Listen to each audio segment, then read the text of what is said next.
something about the next song, so it feels relevant. Okay, got it.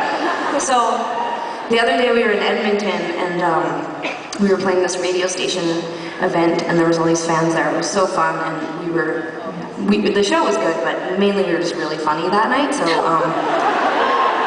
which is pretty much why Sarah and I do what we do still at this point, is just for the jokes, but anyway, we played this one song, and at the end, I looked over at Sarah, and she was like, oh, I just had this pang of nostalgia, and I was like, oh my god, me too. And Sarah was like, well, what was yours about? And I was like, well, I don't want to say it, because then you might change yours, so like, maybe, I don't want to influence you, so on the count of 3, let's say what we thought at the same exact time. And so then, I was like, 1, 2, 3, and I said, Mom, and Sarah said, high school. Which, to us, that's the same thing, virtually, so, what's the point? Oh yeah, so, I'm trying to tie it into this next song, so watch this. Don't call Mom a drug addict. I won't. So, anyway, I was saying that, well, there was a mom in the audience, and I could see the mom was sitting with her daughter, but there was also, like, a grandma sitting behind them, and I didn't know until later on that they were all together. It was like 3 generations of Tegan and Sarah fans, and we've been around that long, so, thank you.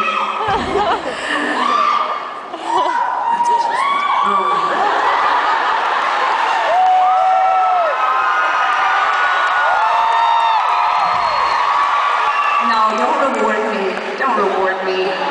Anyway, I'm gonna wrap this up. So, basically, I saw them, and before I knew that they were all related, I just had this pang, because like, my grandma died 5 years ago, and I miss her a lot. I think about her a lot, and I correlate my cat dying with my grandma, and also, I know, it's so weird, it's so long, we'd be here days. So, but anyway, but my mom just moved to Vancouver 2 years ago, and we've gotten really close since, and I love my mom so much, and like I can't, like I've been to like 3 or 4 different therapists, and one of the first stories I tell every therapist is the one where I'm 8 years old and my mom takes us to get Slurpees, and she puts the Slurpee between the brake and the handle on the bike, and she's like, look you guys, and we're like, oh my god, and then it falls.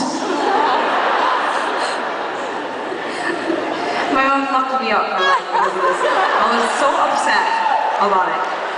Like, staggeringly upset about it.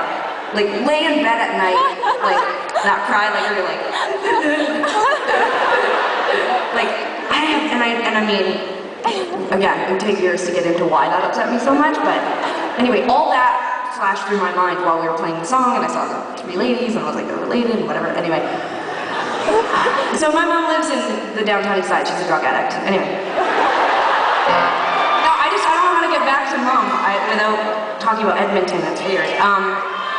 Thanks. Oh yeah, so anyway, this next song is not about my mom, but it's about my neighborhood in Vancouver, which Sarah lives in as well. And when I talk about it, I get really emotional, and then I feel like a geek, which is pretty much where we started off 10 minutes ago, right? Yeah, okay.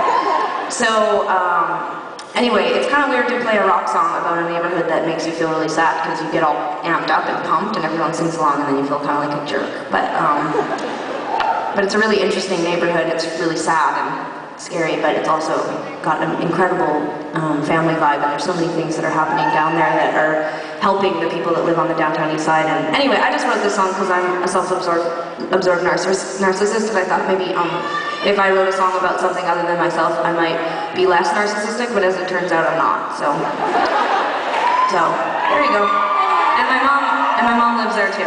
So there you go.